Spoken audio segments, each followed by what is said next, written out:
টাকা পয়সা লাগে দেবেন, আমরা সব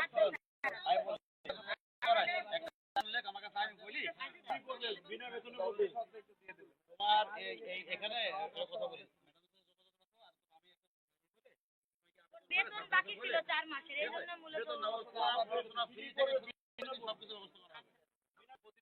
অথবা রাস্তাঘাটে নিরাপত্তার সমস্যা আপনারা অনেক ধরনের অজুহাত দিয়ে থাকে যে মেয়েটা বের হয় তার নিরাপত্তা দিতে পারে না। আমরা এই বিষয়টা দেখবো যে কোন ছেলে ডিস্টার্ব করে সেই বিষয়টা অবশ্যই আমরা দেখবো, তার আইনগতভাবে তার জেলে হোক যেখানে ঢুকানোর ব্যবস্থা করব। কিন্তু কোনোভাবে যে 6-এ পড়া মেয়ে 7-এ পড়া মেয়ে এটা কিন্তু বিয়ে দেওয়া যাবে না কিন্তু।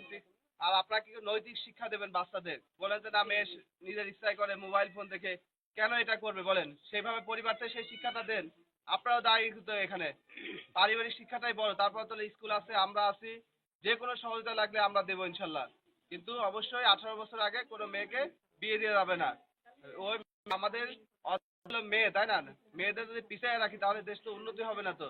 আর সবচেয়ে বড় কথা যে একটা বাচ্চা মেয়ের যদি বিয়ে হয়, পরে কিছুদিন পরে দেখা যায় ওই মেয়েটা আবার ডিভোর্সে ঘরে ফিরে আসে কিন্তু। এরকম অনেক রেকর্ড আমাদের কাছে আছে। যে নিজের আবেগে প্রবণ হয়ে 6-এ পড়া একটা মেয়ে 7-এ পড়া মেয়ে একটা ছেলে বাসায় উঠছে।